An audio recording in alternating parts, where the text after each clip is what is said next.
ஓகேவா? எந்த தலைவர் சொல்கிற திட்டம் தமிழ்நாட்டை அடுத்த கட்டத்துக்கு நெக்ஸ்ட் லெவலுக்கு எடுத்துகிட்டு போகும் அப்படின்னு நினைக்கிறீங்க? நம்ம சீமான் தான் தரேன். நீங்கள்? விஜய். எந்த தலைவர் வெற்றி பெற்றா அவரோட திட்டத்தினால தமிழ்நாடு அடுத்த கட்டத்துக்கு போகும் அப்படின்னு நினைக்கிறீங்க? ஓகேவா? இல்லை ஓகே இல்லை. 41 பேர் செத்தாங்க, கூட்டின்னு வந்து பனையூரில் பார்த்துங்க. மருத்துவர் போராடினாங்க, பனையூரில் பார்த்துங்க. ஆசிரியர் போராடினாங்க, நீங்கள் பார்க்கவே இல்லை. அதுக்கு இப்படி இருக்கிறப்ப எப்படி நீங்கள் விஜய்க்கு திமுக நாங்கள் எப்படி ஓட்ட போட முடியும்? என் பையன் ஸ்கூல் ஃபீஸ்க்கு 60,000 கட்டணும். 60,000 வருஷத்துக்கு கட்டணும்னா நீ உள்ள 2,000 3,000 வச்சு நான் 60,000 கட்ட முடியுமா? இலவசம்ட்டே போகிறதுனால மோஸ்ட்டாக நம்ம அப்படியே அடிமைத்தனமாக இருக்கிற மாதிரி இருக்குது. இப்போ எல்லாருமே விஜய் தான் வந்து சப்போர்ட் பண்ணாங்க. விஜயும் மற்ற அரசியல் கட்சி மாதிரி இலவசங்களை நோக்கி சொல்கிறாரு.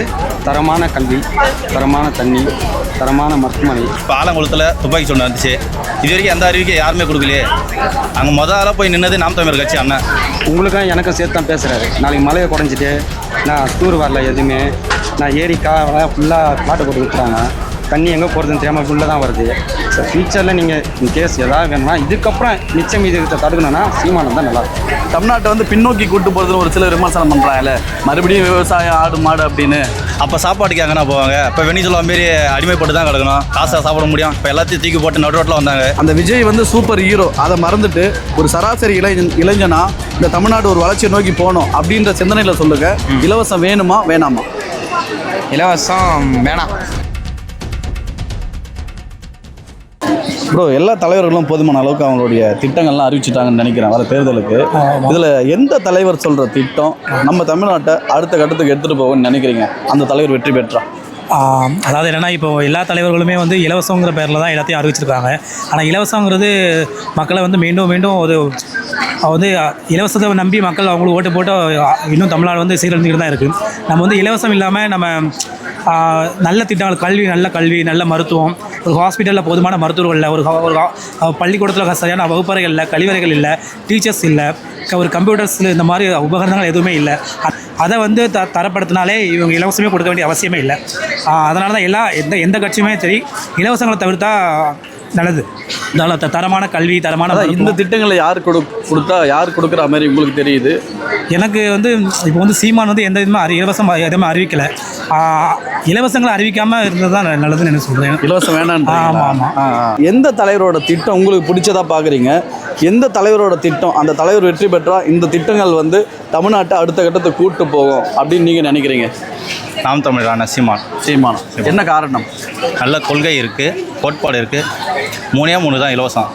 தூய குடிநீர், கல்வி, மருத்துவம், அதுபோல் விவசாயம் சார்ந்த வேலைகள். நம்ம மாட்டு பண்ணை வைக்கிறதாலும் சரி, கோழி பண்ணை வைக்கிறதாலும் சரி, அதுக்கேற்ற தொழிற்சாலை, பால் கட்டி, பாலாடை, தயிர். என்ன அப்படியே ஒரு சீமான் மாதிரியே பேசுகிறீங்க? அண்ணனை பார்த்து தம்பிக்கு பழக்கமாகாதா?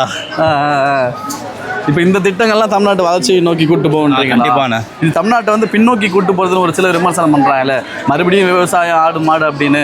அப்போ சாப்பாட்டுக்கு எங்கன்னா போவாங்க. இப்போ வெனிசுலா மாரி அடிமைப்பட்டு தான் கிடக்கணும், காசாக சாப்பிட முடியும். இப்போ எல்லாத்தையும் தூக்கி போட்டு நடு ரோட்டில் வந்தாங்க. வெனிசுலாம் சரி, இப்போ பக்கத்தில் இருக்கிற ஸ்ரீலங்காவே அப்படி தானே வந்துச்சு. இப்போ 2,000 ரூபாய் நீங்கள் கொடுத்துருங்கண்ணா, அந்த காசு யார் மூலியமாக எடுப்புங்க? கரண்ட் பில்லு ஏற்றுங்க, சாப்பாடு விலை ஏற்றுவங்க. இப்போ எதாவது கேஸே இல்லை, 6 கேஸ் தரேன்றாரு வருஷத்துக்கு. எப்படி சாத்தியனே தெரில. 41 பேர் செத்தாங்க, கூட்டின்னு வந்து பனையூரில் பார்த்துங்க. மருத்துவர் போராடினாங்க, பனையூரில் பார்த்துங்க. ஆசிரியர் போராடினாங்க, நீங்கள் பார்க்கவே இல்லை. அதுக்கு இப்படி இருக்கிறப்ப எப்படி நீங்கள் விஜய்க்கு திமுக நாங்கள் எப்படி ஓட்ட போட முடியும்? இப்போ அண்ணன் களத்தில் இருக்கிறாரு. இப்போ ஆலங்குளத்தில் துப்பாக்கி சூடு வந்துச்சு. இது வரைக்கும் எந்த அறிவிக்கை யாருமே கொடுக்கலையே. அங்கே முதல்ல போய் நின்னது நாம் தமிழர் கட்சி அண்ணன். அவர் பேர் தெரில, மனுஷங்க. அதுக்கப்புறமா அண்ணன் மீட்டிங் போய் முடிச்சுட்டு போய் பார்த்துட்டு வந்தாராங்க. ஸோ அப்படி இருக்கிறப்ப நாங்கள் அதை நோக்கி தானே போக முடியும். எங்களுக்கு ஒன்றுனா அவர் தானே வந்து நிற்கிறாரு. மற்றவங்கள போய் நாங்கள் பார்த்தா எங்களுக்கு பிரயோஜனமே இல்லையே. இதெல்லாம் பார்த்து வரக்கூடிய தேர்தலில் ஒரு மாற்றம் நிகழும்னு நினைக்கிறீங்களா? கண்டிப்பாண்ணே. கண்டிப்பாக நிகழும். நன்றி. எந்த தலைவர் சொல்கிற திட்டம் தமிழ்நாட்டை அடுத்த கட்டத்துக்கு நெக்ஸ்ட் லெவலுக்கு எடுத்துகிட்டு போகும் அப்படின்னு நினைக்கிறீங்க? நம்ம சீமான் தான் தரேன். நீங்கள்? விஜய். எதனால் சீமான் நீங்கள் சொல்லுங்கள். அவருடைய திட்டம் என்னென்ன கவர்ந்துருக்குன்னு நீங்கள் சொல்லுங்கள். சீமான் வந்து மக்களுக்காக பேசுகிறாரு, நாடு நல்லா இருக்கணும்னு பேசுகிறேன். அவர் திட்டம் எல்லாமே சிறப்பாக தான் இருக்கும். ஏதாச்சும் சொல்லுங்கண்ணே. திட்டத்தை சொல்கிறீங்க இல்லை, அவருடைய திட்டங்கள். அவர் எல்லாரும் தப்புக்கும் குரல் கொடுக்குறாருல, அது நம்ம பிடிச்சிட்டு இல்லை. அதனால அவர் மக்கள் பிரச்சனைக்கு பேசுகிறாரு, போராடுறாரு. ஓகே, நான் இந்த திட்டங்கள்லாம் பண்ணுவேன், நான் ஆட்சிக்கு வந்தால் இந்த திட்டங்கள்லாம் செயல்படுத்துவேன் அப்படின்னு அவர் பேசுகிறாருல, அது என்னென்னு கேட்குறேன். தமிழ்நாட்டு அந்த இந்திக்காரனாக இருக்காங்கல்ல, அதெல்லாம் மாற்றுவார். தமிழ்நாட்டுக்கு தமிழ் மக்கள் வேலை வாய்ப்பு தருவார். வேற என்ன திட்டம் எல்லாம் நல்லா செய்வாங்க நம்பிக்கை தான். வேலைவாய்ப்பு தேடி வராங்க அவங்க. வேலைவாய்ப்பு நான் கண்டிப்பாக எங்க அப்ப நம்ம வேலை செய்ய வேணாம் அவங்க. நம்ம மக்களே வேலைக்கு எங்க போவாங்க? அப்போ அவங்க தான் ஃபுல்லா வேலை பாக்குறாங்க. அப்ப நம்ம மக்கள் எங்க போவாங்க வேலைக்கு? நம்ம விஜய் நீங்க அவர் கருத்துக்கு சப்போர்ட் பண்றீங்க. கருத்து நல்லா இருந்தா சப்போர்ட் பண்ணுவாங்க. கருத்து நல்லா இருக்குல்லங்க. விவசாயம் சரி பண்ணணும்னு சொல்லுவாரு.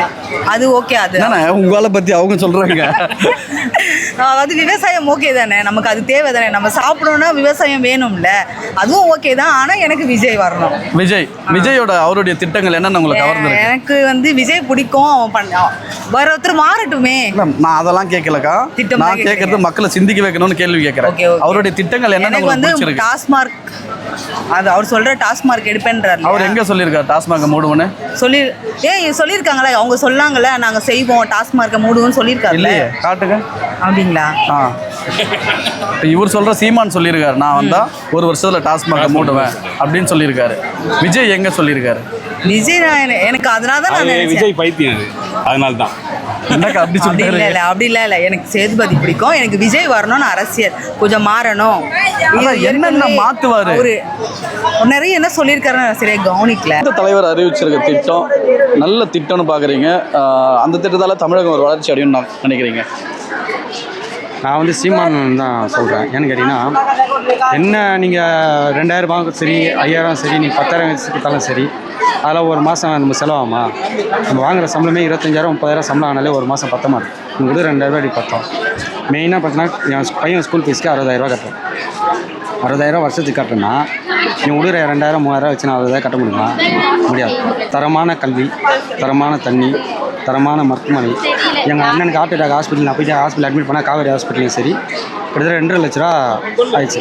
ஃப்யூச்சரில் எல்லாருக்குமே, எனக்கு இல்லை, இங்கே இருக்கிற குப்பை இப்போ எடுக்கிறவங்க கூட சரி, தூய்மை பணியாளர்கள், குப்பை போகிறவங்க சொல்லக்கூடாது, தூய்மை பணியாளர் அவங்களுக்கும் சரி ஃப்யூச்சரில் நல்ல ஒரு தரமான ஒரு இதுவும் சரி, அவங்க வாழ்வாதாரமும் சரி கவர்மெண்ட்டால் கொடுக்குறேன்றார் எல்லாருக்கும். ஸோ அதெல்லாம் பேசிக்காக நல்லது தானே. நல்லா இருக்குது. கண்டிப்பாக திட்டம் தான் பிடிச்சிருக்கு. கண்டிப்பாக அவர் சொல்கிறதான் சாத்தியம் இல்லைன்றாங்களே. உங்களுக்கும் எனக்கும் சேர்த்து தான் பேசுகிறாரு. நாளைக்கு மலையை குறைஞ்சிட்டு நான் தூர் வரல எதுவுமே, நான் ஏரி ஃபுல்லாக பிளாட்டை போட்டு விற்றுறாங்க, தண்ணி எங்கே போகிறதுன்னு தெரியாமல் ஃபுல்லாக தான் வருது. ஸோ ஃப்யூச்சரில் நீங்கள் இன்கேஸ் எதாவது வேணும்னா இதுக்கப்புறம் மிச்சம் மீதி தடுக்கணும்னா சீமானம் தான் நல்லாயிருக்கும். வேறு யார் வந்தாலும் சரியாக இருக்காது. கண்டிப்பாக வர முடியாது. விஜய் வந்திருக்காரு புதுசாக. விஜய் வந்தால் முதல்ல விஜய்க்கு வந்து அது ஒரு நுணுக்கம் தெரியுமான்னு தெரியாது. இவர் கிட்டத்தட்ட ஒரு 15 வருஷமாக ஒரு பயணிக்கிறாருன்னா அரசியலில். ஸோ எவ்வளோ தூரம் அது அப்சர்வ் பண்ணியிருப்பாரு எல்லாத்தையுமே. ஸோ எல்லா மாவட்டத்திலும் போய் பார்க்குறாரு. விஜய் எந்த மாவட்டத்தில் போய்ட்டு எந்த மலையை நீங்கள் குறைஞ்சிருக்கான்னு போய் கேட்டிருக்காரு, கேள்வி கேட்டிருக்காரு. நீங்கள் சொல்லுங்க பார்க்கலாம். நானும் விஜய் ஃபேன் தாங்க.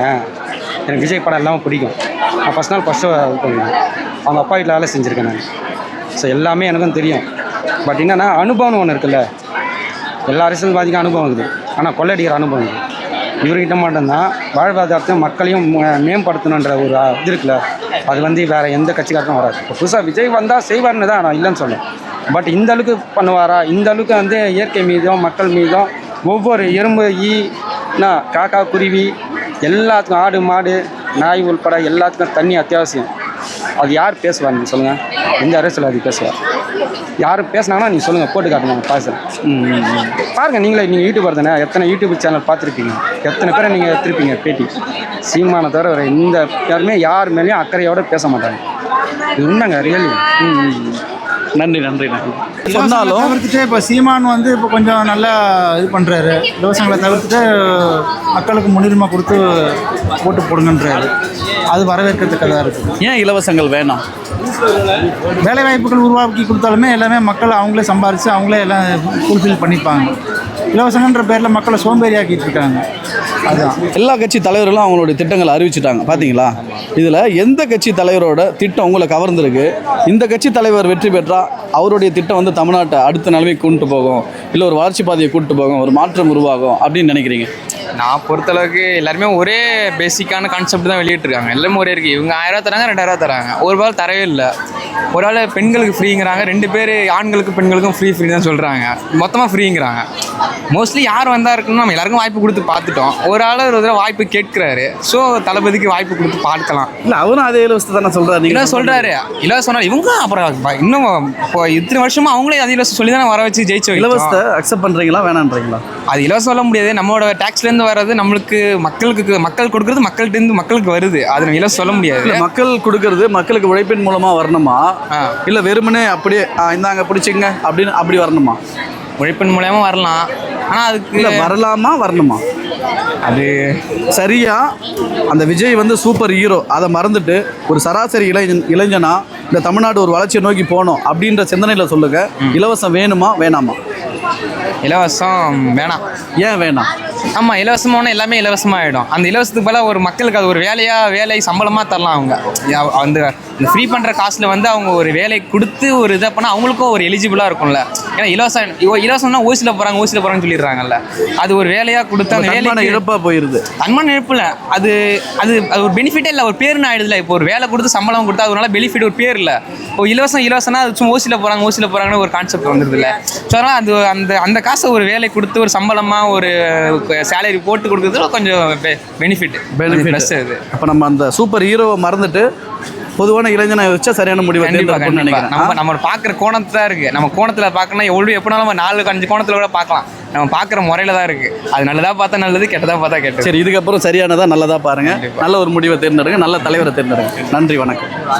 அங்கே பார்த்து பேசுங்க. ஏன்னா வரக்கூடிய இந்த 2026 தேர்தலை ஒட்டி எல்லா தலைவர்களும் நான் வந்தால் என்னென்ன பண்ண போகிறேன் அப்படின்னு சொல்லிட்டு அவங்களுடைய திட்டங்கள்லாம் அறிவிச்சிட்டாங்க. பார்த்தீங்களா?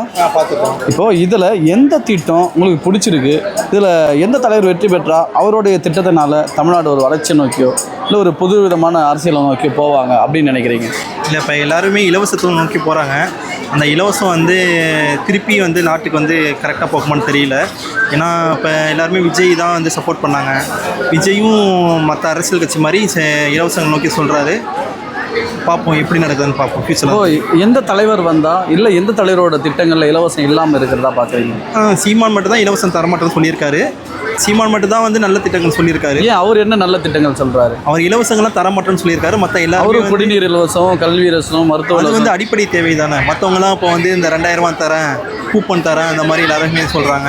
அதை விட அடிப்படை வசதியை கொடுத்தோம்னா அவங்கவுங்க கல்வியை வந்து இலவசமாக கொடுத்துட்டு எல்லோரும் படிச்சுட்டாங்கன்னா அவங்க கண்டிப்பாக நல்ல வேலைக்கு போக போகிறாங்க. அப்புறம் ஏன் மற்றவங்க அவங்க இலவசத்தை நோக்கி அவங்க போக போகிறாங்க? இப்போ சரியான திட்டம் சரியான மாற்றம்னா சீமானவர்களை பார்க்குறீங்களா? ஆமாம். நன்றி. எந்த தலைவர் சொல்கிற திட்டம் தமிழ்நாட்டை அடுத்த நிலைமைக்கு கொண்டு போகும் அப்படின்னு நினைக்கிறீங்க? சீமான் அண்ணன் அவர்கள் சொன்ன திட்டங்கள்லாம் கொஞ்சம் தமிழ்நாட்டை கொஞ்சம் முன்னேற்றம் பாதைக்கு கொண்டு போகுன்றது. என்னென்ன திட்டம் அப்படி சொல்லியிருக்காங்க? அது என்னென்னா தமிழ்நாட்டோட கடன் இதை வந்து குறைக்கிற மாதிரி என்னென்னா இலவசத்தை ஃபுல்லாக இது பண்ணிவிட்டு அவங்கவுங்க என்னென்ன உழைக்கிறதுக்கு தக்கன நம்ம ஊதியம் பெற மாதிரி அவங்க சொன்னாங்க. ஸோ அந்த தாட் ப்ராசஸ் வந்து கரெக்ட் தான். பிகாஸ் எல்லோரும் வந்து இலவசம்ட்டே போகிறதுனால மோஸ்ட்டாக நம்ம அப்படியே அடிமைத்தனமாக இருக்கிற மாதிரி இருக்குது. ஸோ அதை தவிர்க்கிறதுக்காக அண்ணன் சொல்கிறது கரெக்டாக. அந்த திட்டம் உங்களுக்கு கவர்ந்துருக்கு. நன்றி. 2026 சட்டமன்ற தேர்தலில் எல்லா கட்சி தலைவர்களும் அவங்களுடைய திட்டங்கள்லாம் சொல்லிட்டாங்க. நான் வந்து இதெல்லாம் பண்ணுவேன் அப்படின்னு சொல்லிட்டு. இதில் எந்த தலைவரோட திட்டம் உங்களுக்கு கவர்ந்துருக்கு, எந்த தலைவர் வெற்றி பெற்றா அவரோட திட்டத்தினால தமிழ்நாடு அடுத்த கட்டத்துக்கு போகும் அப்படின்னு நினைக்கிறீங்க?